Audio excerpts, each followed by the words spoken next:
Collaborative. India's future is being built on collaboration, rooted in trust and shared vision. Across borders and sectors, partnerships shape the path forward. When governments, industries and academia co-create, innovation thrives. Global value chains are built on trust, connectivity and cooperation. Inclusive collaboration empowers people and transforms ideas into impact. Meaningful partnerships pave the road ahead. Empowering industry, connecting the world.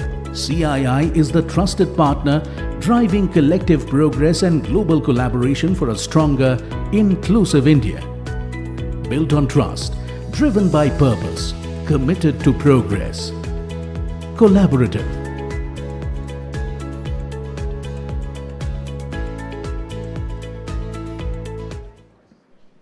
Thank you. To set the context and formally open the session, I would like to request Mr. Rajiv Memani, President-Designate, CII, Chairman and CEO, EY India, and Chair, EY Growth Market Council, to kindly deliver the opening remarks, sir. Yeah, I'll keep it very brief. We really have an outstanding panel, and I think the idea would be really to hear from them. If I have to pick up one topic, as all of you know, that is changing as having the most profound impact on what's happening today in geopolitics, in business, this is the issue. This is having the most significant impact today. And I'm sure for all of them, they must be waking up in the morning and the first thing they would be reading to some tweets, because that defines how geopolitics, how tariffs, how international trade is moving. And I think it'll be really interesting to get their insights and perspectives to see how things are moving. There is India and other emerging markets have benefited a lot from international trade, but obviously that benefit was not spread equally around the world. And some populations, some parts of the world felt left behind. And we are seeing a very extreme reaction to what all of us have grown and listened and looked at international trade, and plus what's happening in geopolitics. As I said, what we are seeing is really an extreme reaction.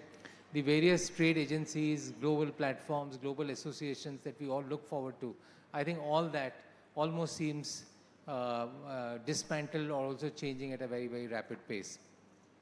So to understand all that, I think it will be good to get a perspective from all of them. I know I would be requesting our Special Secretary, Ministry of Commerce, Mr. Rajesh Agarwal. He will be taking over as the Secretary shortly. And I know he's spearheading, all of us know, he's spearheading the most important, strategically most important trade dialogue that probably India has had and is currently having. And probably, if I don't want to put words in his mouth, but probably one of the toughest that we're seeing. So over to you, sir. I think it'll be really good to get your perspective, your thoughts. And then I'm sure I'll hand it over to Veer after that to moderate and into an engaging conversation.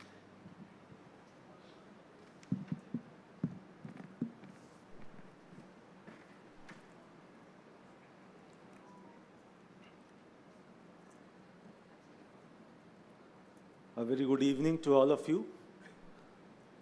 First of all, I think President-designate CII, Mr. Rajiv Memani ji, Veer Advani ji, all the distinguished speakers on the dais, members in the audience, media. First of all, I'd like to thank CII for inviting me here on their annual business summit to share some perspectives on the international trade and the current play of things in the role of geopolitical alignment, deconstructing the global trade. Quite a heavy stuff that I need to talk about. I've got 2-3 thoughts around it when I was just thinking over this topic.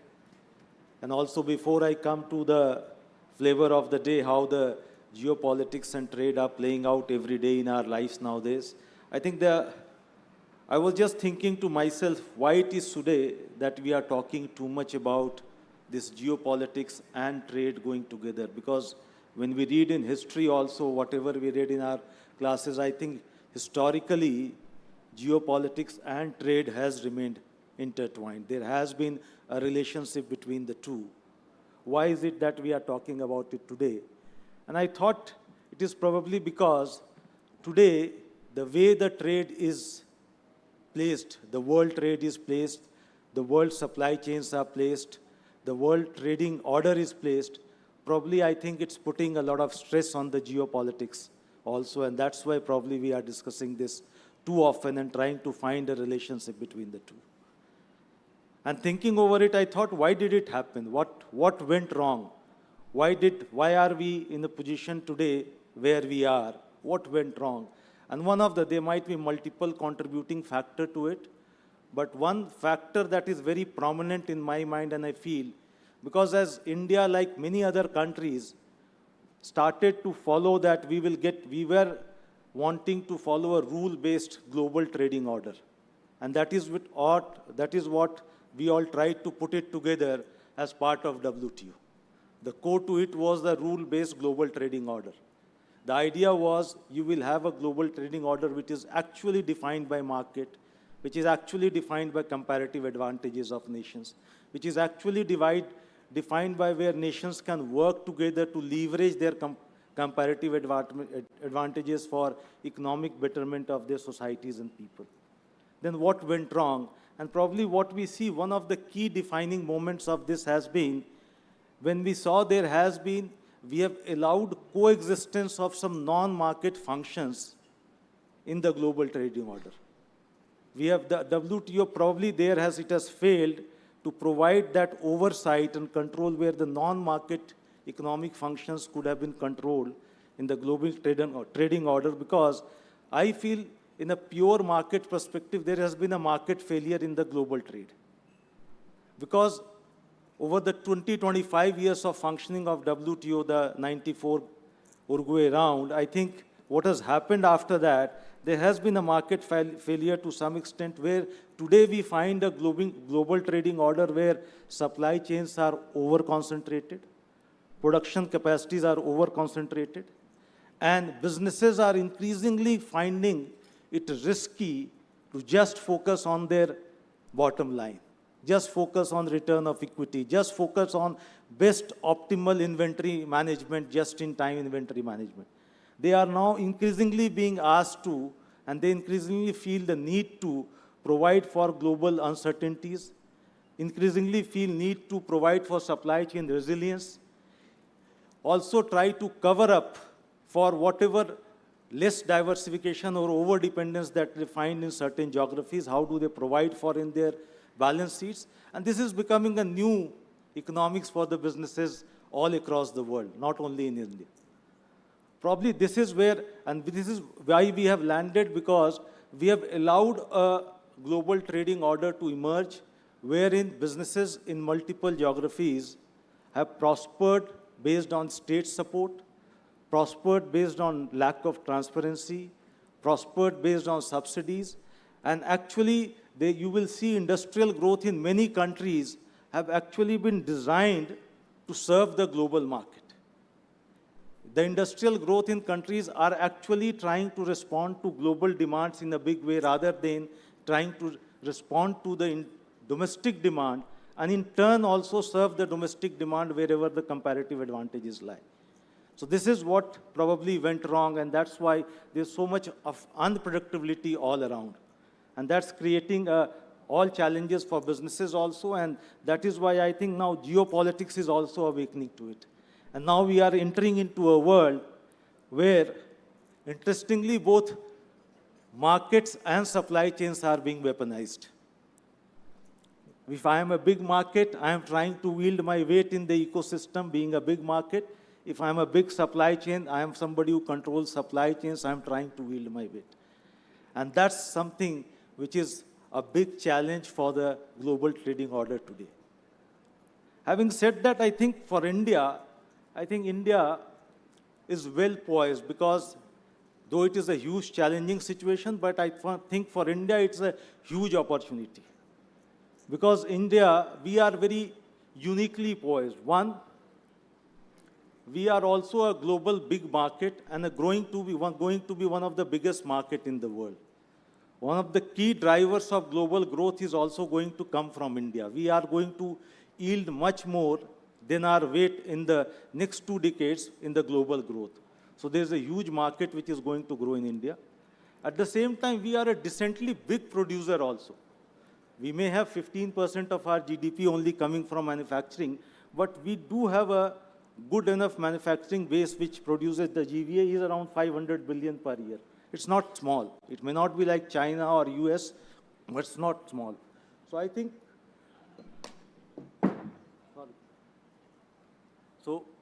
think, it's a unique proposition where India also can be a huge producer of the world, and India can also be a huge market of the world going forward in next 2 decades. And that is the unique proposition that India offers. And in addition, India offers somebody who in the world has been seen to be the most trusted partner.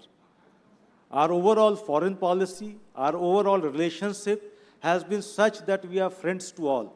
We are not part of any aligned ecosystem, geopolitical aligned ecosystem. We are part of all because we follow a very issue-based foreign policy or issue-based. The Indian foreign policy is based on certain principles which are fundamental to India's growth. And that's why I think we do have a trust which is across the world. We do have a trusted partnership. We do have one of the most vibrant functioning democracies in the world. We are going to create one of the biggest demand in the world. And I think this creates because in an unpredictable environment, what world is looking at is relationships where they can trust, where they can find trust, where they can find long-term relationship, where they can find long-term growth, where they can look at long-term partnerships. So I think India is uniquely positioned in that context, and that's why you will find today, globally, majority of nations want to do trade with India. They want to have free trade agreements or trade agreements in India. And when they are looking at trade agreements to India, mind you, it is not only about they are looking at the big growing market of India for sending more of their goods here, because they also realize in a growing market, they cannot completely serve the market through exports to India. But they are also looking at India as a major investment destination. With a trade agreement, they are trying to look at predictability in the bilateral arrangement between the two sides so that their businesses can not only look at trade, but also at deep investments in India. That is why the world is looking at India in this context, and I think we are uniquely poised to leverage that. And that is where the opportunity for Indian businesses lie. We need to work that's why you will see a Department of Commerce over the last 3-4 years have been deeply engaged into multiple trade agreements across the world. And this has not only been that Department of Commerce has been pursuing or the government of India has been pursuing these trade agreements. There has been need and requirement which has been felt worldwide. The world also looks at India as a trusted partner, as a long-term opportunity both for trade and investment going forward. And that's why we have engaged with Australia, now engaging with New Zealand, doing with UK, now doing with also EU, now looking at Chile, Peru, so Gulf countries, and now also with United States, who have not been getting into a bilateral trade agreement for last more than a decade. They have also decided to pursue one with India. So there is something that world is looking at India, not only because we are going to be a big market, because big market is also a function of our growth. If growth doesn't happen, we will not be a big market. And growth is also a function of trade. So probably they are putting in their money here, they are putting in their trust here because they see in this very disrupted global trade order, in a very uncertain environment where supply chains are at risk, where global supply chains are at unpredictable, cost of businesses are rising, India probably offers that point where they can find a lot of trust, a lot of predictability, a lot of future, and where these partnerships can be built on a very long-term basis. For Indian businesses, my broad point is, this is the time for India and we need to leverage it. We need to work with our partners across the globe to see that we are able to become a major part in the global supply chains. We don't only become a part players in the global supply chains, but we try to work through the supply chains to create very resilient supply chains for India also, because India is going to be a big country with huge demand in future, and as with a 1.4 billion people, we cannot afford to be completely import dependent. And that's why the call given by our Honorable Prime Minister has been that we should look towards an Atmanirbhar Bharat, where we create, make in India and make for the world. A market, a country which is aspiring to be $30 billion by Viksit Bharat 2047 cannot afford to be import dependent beyond a point. We need to create capacities which is able to not only serve the domestic market, but also at the same time provide for the world also wherever our comparative advantages lie. We also need to look at insulating our supply chains in a manner that we are not vulnerable to any weaponization of markets or supply chains in future. We also need to work with trust with the world to give them that comfort that business with India, working with India is not only going to be a win-win proposition only for India or India's people, but also for them, because we believe in trust that India has developed over centuries of our conduct. India's history also, if you look at the one thing that India and India culture has been known for is the trust and resilience that we have depicted throughout our life cycle. So that is something we need to leverage and work upon and see how we are able to move forward. We, I think, going forward also need to focus on critical supply chains, critical resources, technological superiority, and also invest in technologies across the world and also in R&D to see that we are ahead of the curve and not following the curve most of the time. Because when we start now growing and getting into leveraging these opportunities in a big way, we have to envision ourselves to be ahead of the curve in many areas which are natural comparative advantages to this country. If we can do so, if these opportunities can be unlocked by the businesses in India, I think actually the dream of Viksit Bharat 2047 that as Honorable Prime Minister has laid before the country will be actualized. This journey cannot be completed without your support, without your growth, because the economic growth of India is completely in the hands of India's industry, India's entrepreneurs, India's startups. And that is what we need to believe in ourselves. And we don't need to create capacities which are designed to serve the world, but we need to work on our advantages. We don't need to create capacities which are overtly supplied by the government or by the state, but we need to leverage the state support wherever it is required. And India as a government, I think we have been always supportive of our industrial growth.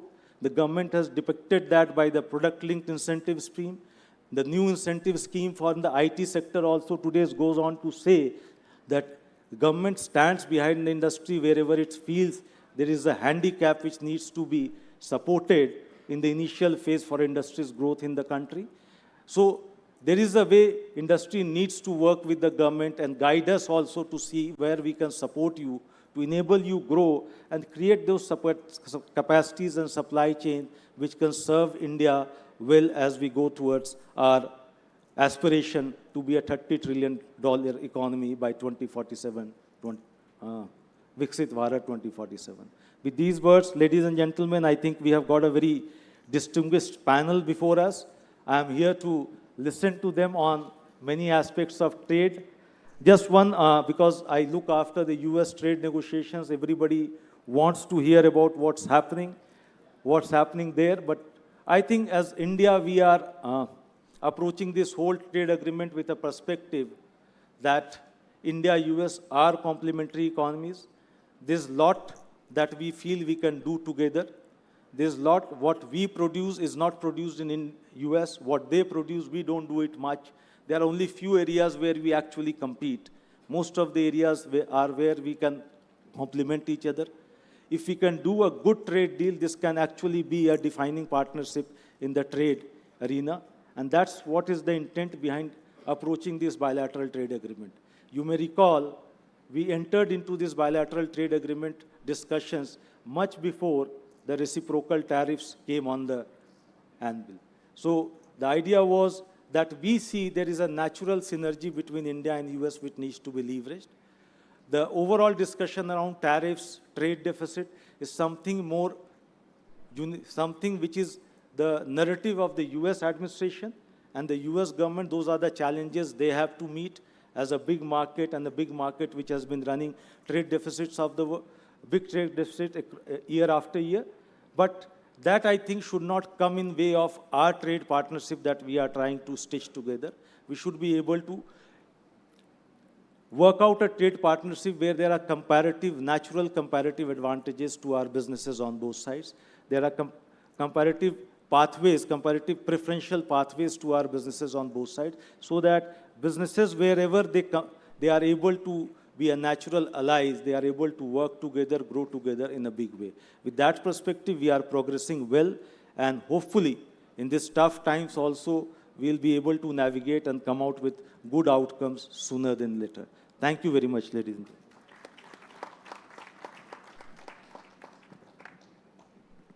Thank you very much, Rajesh.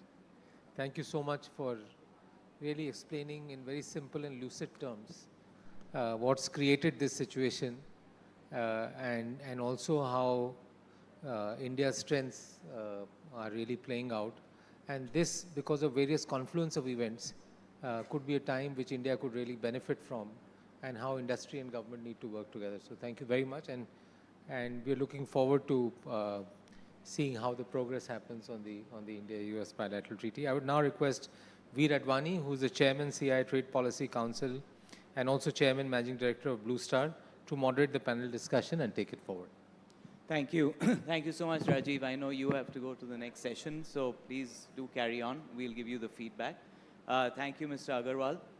I'm going to jump into the panel discussion because we're behind time. We started late and have to end on time. So I'll skip my opening remarks. I'll just take off from where Mr. Agarwal highlighted correctly that today's global trade is less about competitive advantage and seems to be more about geopolitics, about nearshoring, friendshoring, etc. So with that context, and that is the context of this session, I'd like to ask my first panelist, Mr. Massimo Geloso Grosso, who's the head of the OECD in Indonesia, to give his remarks. 5 minutes if you can. If we can all spend 5 minutes each, we can get a question in. Thank you. Thank you very much, Mr. Moderator, and good afternoon, everyone. It is a great pleasure to be with you today. A warm thanks to the organizers for inviting me, inviting the OECD to this exciting event. I'll just make 3 points. The first point is on the evidence so far about deglobalization. So we've done work in the OECD, particularly since the pandemic and the growing political tensions, on building resilience in global value chains. And if we look at long-term trends, indicators such as import intensity of production, we see that actually firms are persistently relying on international production networks. And that really stresses the importance, the significance of international trade in the global economy. The manufacturing sector is highly integrated, and that has not changed very much over time, whereas services have been traditionally more insulated. That's also a reflection of the fact that services have traditionally been considered non-tradable, even though we've seen quite a few developments in that area, particularly through digital trade. But it also reflects the fact that services have been are more heavily restricted in countries around the world, and in a sense it also suggests that there is untapped potential to leverage the services sector as part of a country's broader competitiveness strategy. At the same time, of course, we're observing that firms are reassessing risks and reevaluating trade dependencies in light of rising geopolitical tensions and trade tensions. And in this context, we stress the value of solutions that foster the diversification, support firms in their diversification strategies, avoid excessive intervention and unnecessary restrictions to international trade. The second point is on the risk or the cost of further trade fragmentation. So we've done work as part of trade dependencies where we simulated what would be the impact of a 10% decrease in international trade between OECD countries and major non-OECD economies, basically the large BRICS countries. And we see that the impacts actually can be quite significant on the GDP of both major non-OECD economies and OECD economies. And so this really stresses the need, the importance of the fact that there are no winners in a trade war. And so we encourage governments to keep markets open and to work within the realm of multilateral institutions, in fact, to strengthen multilateral institutions like the WTO, to recalibrate it to meet the challenges and opportunities of today. And then the final point is about OECD, what OECD can support countries with, and hopefully India as well. So in the OECD is a very, at the core, it's a very technical organization. So we have a strong data and modeling infrastructure, things like trading value-added database, which is a key in monitoring developments in global value chains and uncovering the true significance of services trade. A range of benchmarking tool in the area of services, trade facilitations, data on export restrictions in raw materials, and so on. And we can use the model infrastructure that we have to support countries to take better evidence-based, more evidence-based policies and solutions to today's problems. In a range of areas, all the ones that I mentioned, but also economic security, building resilience in global value chains, and also more inclusive and more sustainable international trade. I'll leave it at that in the interest of time. I'm happy to come back to some of these points. Thank you very much. Thank you. We will come back to you with a question if we have a chance. My next speaker is Dr. Harshvardhan Singh. He's a former Deputy Director General of the WTO. Thank you. We have two multilateral organizations here, so quite interesting. Thank you. Mr. Rajesh Agarwal, Mr. Veera Advani, distinguished panel, ladies and gentlemen. It's a pleasure to be here, and I thank the CII. Some very important points were made in the opening speech today.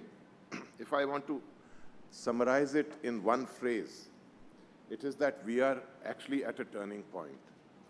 Whether the turning point is seen in terms of global trade conditions, expected stability of the regime, trade regimes, how institutions will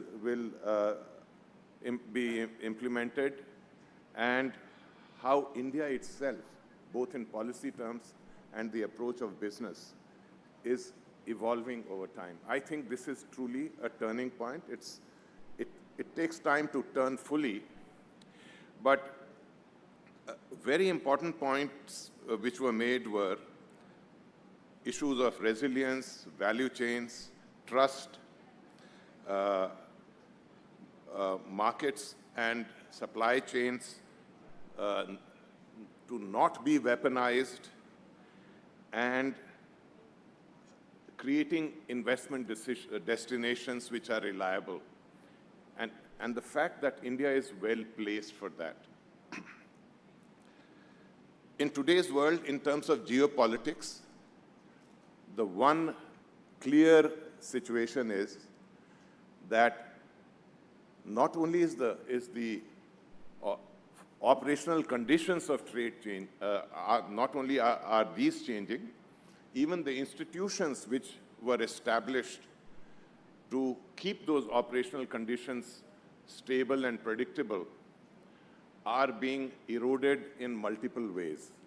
And one major flaw of that institution was the inability to address non-market policies, which was pointed out. So if we have to address this situation, one is to anticipate, because business must go on, anticipate the likely developments which are going to create opportunities and the likely obstacles which we have to address. Once we have identified that, the opportunities will come through the turning point in terms of policy which business and the government have adopted or in the process of adopting. The main point which has led to a change in mindset is precisely the conditions which have led to the US-India trade negotiations. To the extent, after this year, when this effort would have reached some critical mass, I think we will be in a different India, and that's where the previous mindset of not being integrated with the world as much as we probably will be through these efforts has to evolve.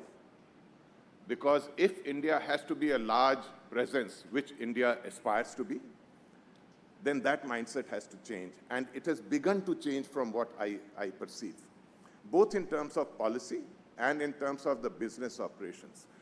There are two studies by the Department of Trade of UK, which have forecast global trade, goods and services, in 2030 and 2035. In 2030, it forecasts India to be the 7th largest global trader. In 35, 4th largest global trader, which is a huge move up in terms of performance. The aspirations of India are much more than that, and I think the reality might move in the direction of meeting India's aspirations rather than the forecast. What will serve that purpose is the kind of policy structures which evolve, which facilitate the global value chain operations, FDI, and there we have to learn from those countries which have managed to get more easy or more operational FDI than we have. So once we can identify the steps to be taken and continue to move in the policy direction of facilitation and support, and focus not just on, say, domestic value addition, etc., but on ecosystem development, which requires certain other policies. I think the promise which the main speaker talked about is something which will start emerging within 3, 4, 5 years at the most. And that's the promise we have to aim at, and that requires both the government clarity on steps to be taken, which will have to work in the system of greater uncertainty which will arise, followed hopefully by stability later on, and the fact that new partnerships or different kind of partnerships will emerge. And for greater resilience, we have to make very deliberate efforts. If we have to have greater resilience in value chains, then it's a different policy setup than just growth. So let's put our minds together, have the approach which is marked by this turning point, and move through common resolve in that direction. There will be concerns, but those concerns can be dealt with only if we are also succeeding. So success has to come first. Success requires a partnership not only domestically, but also an approach which takes the value chain framework into mind. Whether it is FTA negotiations, whether it is policy approach here, we have to have that framework in mind. And once we do that, the steps that are required for providing relative stability, because the issue now is not stability, those steps and processes will become evident, and we have to develop that together with others who are like-minded nations. Thank you. Thank you so much. Appreciate those inputs. May I request Mr. Tim Thomas, Chief Executive Officer of the Center for Australia-India Relations, to give us his remarks. Thank you, Veer. I'd like to acknowledge my fellow panelists and thank Mr. Rajesh Agarwal for explaining so clearly India's value proposition as a trusted global partner for growth and stability. Thank you to CII and Mr. Chandradit Banerjee for inviting me to this very stimulating discussion.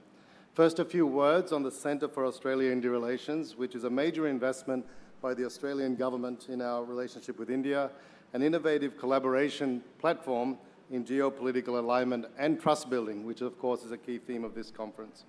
Established in 2023, our purpose is to build a greater understanding of India's economic transformation amongst Australian business and the opportunity it presents, elevate the quality of public understanding and discourse of the relationship, deepen cultural connections so we can engage in a culturally competent manner, and harness the networks and capabilities of Indian Australians who are now around 1 million strong, of which I am one. It is one of Australia's very few dedicated country platforms reflecting on the importance of India in Australia's foreign and economic policy. Australia's economic success has been underpinned by a commitment to free and fair trade. Trade-related activities contribute to almost a third of Australia's GDP, and trade supports 1 in 4 Australian jobs. Crucially, Australia sees open engagement with the global economy as strengthening our resilience to economic shocks. At the same time, we recognize the formidable challenges Australia and our partners are facing, and we are diversifying and expanding our economic relationships as a result. Deepening trade and investment with India is a key priority for the Australian government. That priority has emerged as Australia's geostrategic interests have converged with India's. Next week, we will mark 5 years since Australia and India elevated our relationship to a comprehensive strategic partnership, signifying our place as front-ranked partners with deep and broad-ranging cooperation. We are partners in Quad. Our Prime Ministers meet once a year, and we're working hard towards a shared vision for a peaceful, stable, and prosperous Indo-Pacific. That growing alignment is reflected in our trade and economic relationship. India and Australia's two-way trade has roughly doubled over the last 5 years and now is around 50 billion Australian dollars a year. Trade with Australia is especially working well for India. Over those 5 years, India's exports to the world have gone up 35%, which is pretty good. But over the same period, India's exports to Australia have increased 66%, which is even better. Under the Economic Cooperation and Trade Agreement, which came into force in 2022, 85% of Australian goods now enter into the Indian market tariff-free, and 96% of Indian goods exports now enter Australia duty-free. So we've seen significant uplift in Indian exports, in apparel, in medicines, in agri exports. Our governments are continuing to work hard towards the next step, a comprehensive economic cooperation agreement, or CECA. There is immense potential to expand further. Why? Because our economies are remarkably complementary. India has a massive agricultural sector, and Australia has world-class technologies that can help increase productivity and nutritional security. Australia has leading education, research, and technical capabilities, which can contribute to India's workforce skilling agenda. Both our countries aim to be renewable energy superpowers and are laser-focused on energy transition. The synergies between our industrial policies, made in India and future made in Australia, are extensive. To unlock more opportunities for partnership, in February of this year, the Australian Prime Minister Anthony Albanese launched a new roadmap for Australia's economic engagement with India.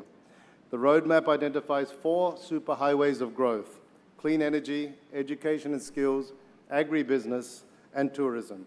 And other major economic roads are identified, including technology, investment, and sport. In launching the roadmap, Prime Minister Albanese announced a new Australia-India Trade and Investment Accelerator Fund and additional funding for the Maitree Grants Program, which is a signature initiative of the Centre for Australia-India Relations. So that's over $200 million of investment that has been made by the Australian government in the bilateral economic relationship.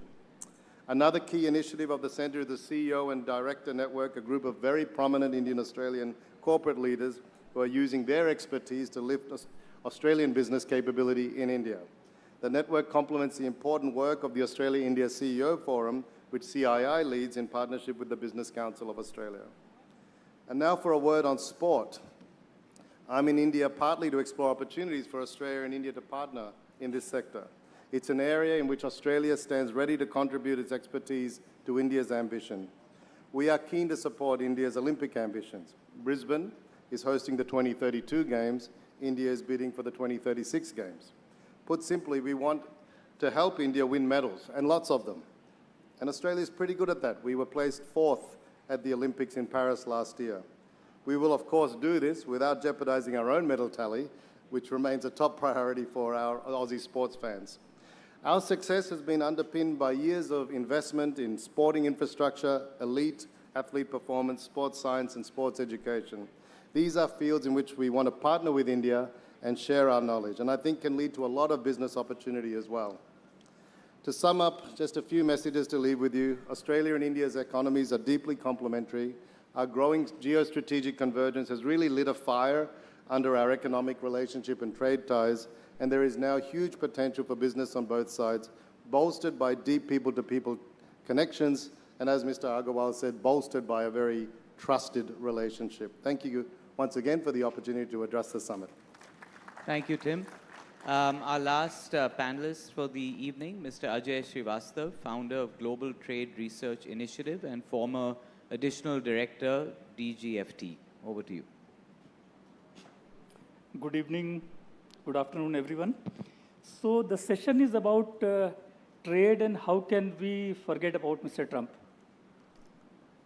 So one great contribution, we may agree with many of his policies, we may not agree with many, but one great contribution of Mr. Trump is that he has shifted trade and tariff discussions from the obscure corners of a business page into a front page. And he has been able to do it almost on daily basis. Look at today's newspaper, yesterday's newspaper, 1 week back. So how to make sense of all these things? America is important for world trade. 20% of our exports, they go there, and that's the situation with most of the countries. So America is very important. Whatever Mr. Trump says has a material bearing on the well-being of most of the world who are exporting to the US. How to make sense of these things? So let's go back in time. Trade has grown about 400 times from between 1947 and now. So merchandise trade, it was $60 billion in 1947, grew to about $25 trillion now, 400 times. GDP increased only by 26 times. So trade did not grow naturally.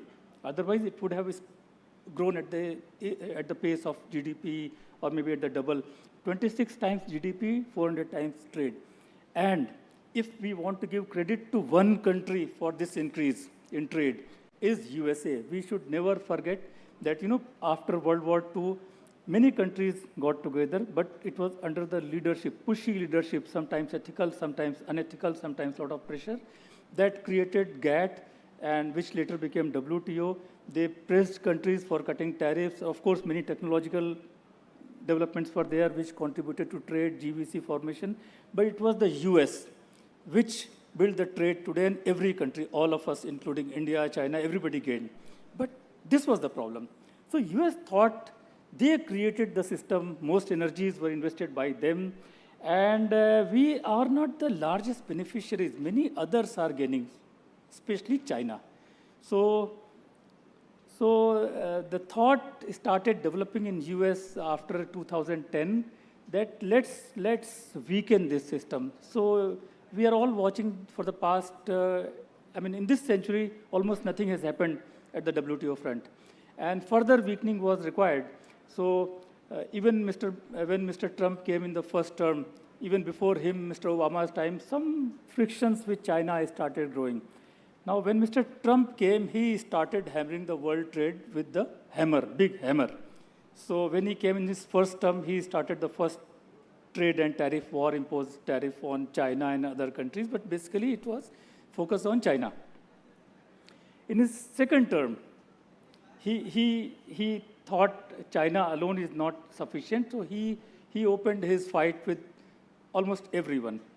And after he assumed charge on January 20th as president for the second time, he imposed tariffs on China, 20%. He said he will be imposing tariffs on his FTA partners, Mexico and Canada. And then on April 2, he called it Liberation Day. He opened the front away from China, and he imposed country-specific tariffs on 57 countries. For India, it was 26%. And then, of course, because of domestic problems and because of China and Japan pressurizing US by selling bonds, US bonds and treasury bonds and them suffering, Trump said, okay, let's postpone these country-specific tariffs for 3 months' time, up to July 8. Up to July 8, all you countries, you have to approach me with your offerings. You have to cut tariffs. You have to buy more of the US goods. If you don't make me happy, I'll reimpose those things. So mind you, the tariffs imposed by him on April 2, Liberation Day, they were all WTO non-compatible. And by imposing, he relaxed those things under domestic duress, but he wants to bring them back. Now, many countries, they are trying, including India also. We are trying to create a situation where US will not be imposing those tariffs on us. So one example was US and UK FTA. You know, India has many FTAs, and we are running them very successfully. Both imports and exports are growing.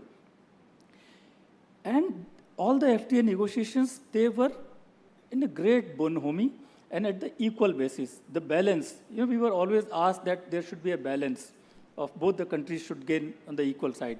But when I saw the results of US-UK agreement, it was totally one-sided. So US cut tariffs on less than 30 tariff lines, and UK was made to cut on 2,500 tariff lines. So this was one-sided, and UK probably cut it so that US does not impose country-specific tariffs on them. So I hope India is smart enough with the background of so many FTAs. India doesn't fall into that trap. And we should be very clear that Trump is a small blip in time, 2, 3, 4 years' time, he will go. But if we take any obligations, they will be almost permanent. The suffering will be permanent. So we have to take care. And I have full faith. I know most of the negotiators are very competent people, and they will be doing great justice. But I thought I should say this point.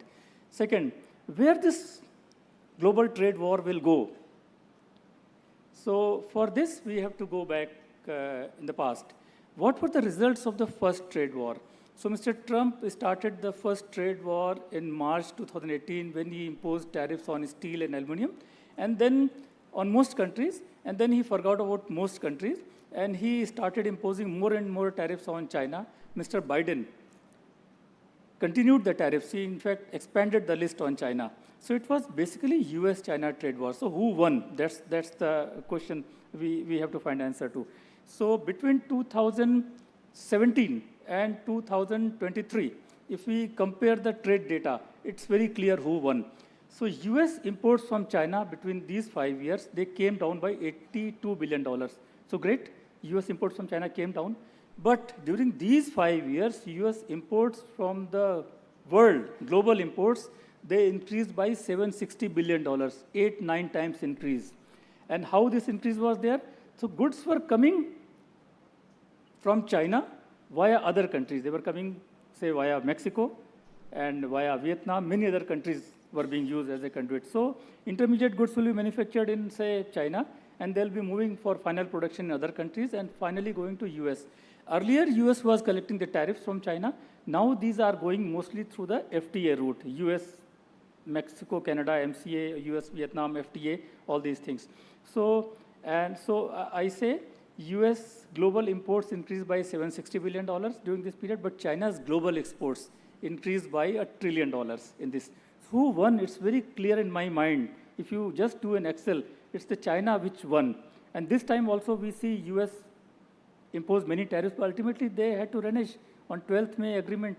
They brought down tariffs on Chinese goods to 30%. Out of this 30% is 20% is fentanyl tariffs, which China can any day prove that they don't supply fentanyl to US. It will come down to 10%. When it's 10%, so 10 is the new zero for the US. 10 is the new zero for the US. For all The rest of the world, it will be 10%, China, India, and all other countries. So that's the new normal. We should be ready for that. I'll stop here. Thank you very much. Thank you so much. We're very behind time, so I will not even have time for questions for my whole panel. But since we have two visitors here from out of town, I would like to ask each of you a quick question, quick answer. Sorry to the rest of the panelists. Massimo, really quickly, you've heard everyone. What is the role of a multilateral organization like yours, like the WTO? How does it have to change in this new normal that we're in now? Thank you very much. I mean, can you hear me? Yeah, just briefly. I mean, I think it's, all this discussion about resilience, it's very important, but it's not a reason to abandon the international system. It's actually the reverse, is for countries to cooperate and to work together to recalibrate it and to make it more relevant to today's challenges and opportunities. With respect to the WTO, there is, of course, the dispute settlement system that has to be relooked at, making the organization more agile as well, being more responsive, and also the more difficult discussions on what issues should be added. But there are also other fora. I mean, some of the themes that were for discussion today, one was the technological decoupling. I think AI is a key one. At the OECD, we have the Global Partnership on AI, which is an initiative that supports governments to work together to find cooperative solutions to make AI more people-centric, more trustworthy, and to also work in the interoperability of digital regulations, to minimize restrictions to cross-border trade, and to invest in digital infrastructure so that no one is left behind. Just one very final point, and another important theme of today's session was about trade and environmental and sustainability. Clearly, some of the measures that are emerging nowadays, border carbon adjustment measures, or different standards, different carbon intensity standards in different agreements, have some important trade implications. At the OECD, we have this initiative. It's called the Inclusive Framework for Carbon Mitigation Approaches, or more easily IFCMA. And that is a great initiative in the sense that can support countries in collecting more evidence on the use of these measures, but also on the economic effects of these measures, and can support the more orderly, more transparent, and more coordinated use of them. Thank you very much. Thank you. Tim, quick one. We know how important critical minerals are, and it's a source of strength. It can be weaponized. Many things can be done with critical minerals. Australia is one of the big sources of that. Any views on that subject and how Australia may use or not use that in the new geopolitical environment? No, thanks, Veer. Look, absolutely, Australia unambiguously wants to be a trusted and reliable energy trading partner for us, for India, both in traditional and emerging resources into the future. I mean, the scale of India's energy transition just creates significant industry opportunities for Australia, for our future renewable energy exports and for clean energy supply chains. Of course, critical minerals are crucial to India's renewable energy ambitions, and India's Make in India plan, I think, is attractive to us, including creating access opportunities in raw materials and critical minerals. So we think we're really well positioned to be a long-term, reliable supplier to India, given our comparative strength in raw materials, critical minerals, and innovative research. I think the biggest opportunity of the moment is to come up with some very creative supply chains around critical minerals. So can there be more Indian investment in Australia, in more value-adding of our critical minerals with secure offtake back into India, and then for India to export, such as EV batteries into the world? This is where I have often heard this term, Australia needs to make with India to address Australia's and India's global opportunity in renewables, and critical minerals is critical to that. Thank you. With that, we come to an end. Mr. Agarwal, I have about 18 WhatsApps from my colleagues in the front row saying they have many questions for you on the US BTA. We don't have time for that. We'll have you come to CII again and just focus on that. But in the meanwhile, I just want to close by saying that after the Ministry of Defense and our armed forces, you have the most difficult job in the country. And we are all backing you, and we wish you all the best and good luck and God bless. Thank you. Thank you to all our distinguished speakers for sharing their valuable insights. I request everyone to kindly step forward for a group picture. I request everyone to kindly be seated. We'll be starting the next session in 5 minutes.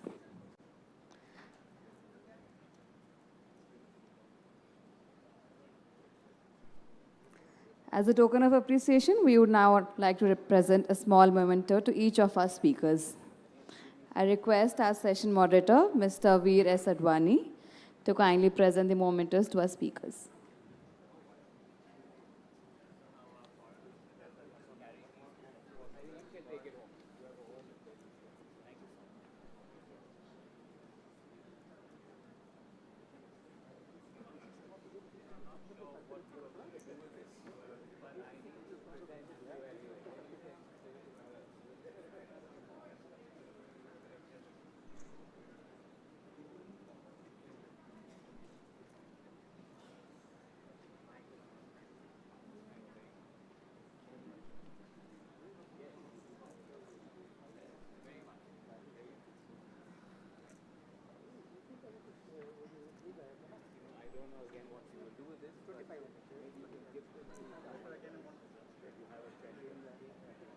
I would like to request our speakers to collect our mementos gifts from the left side of the stage.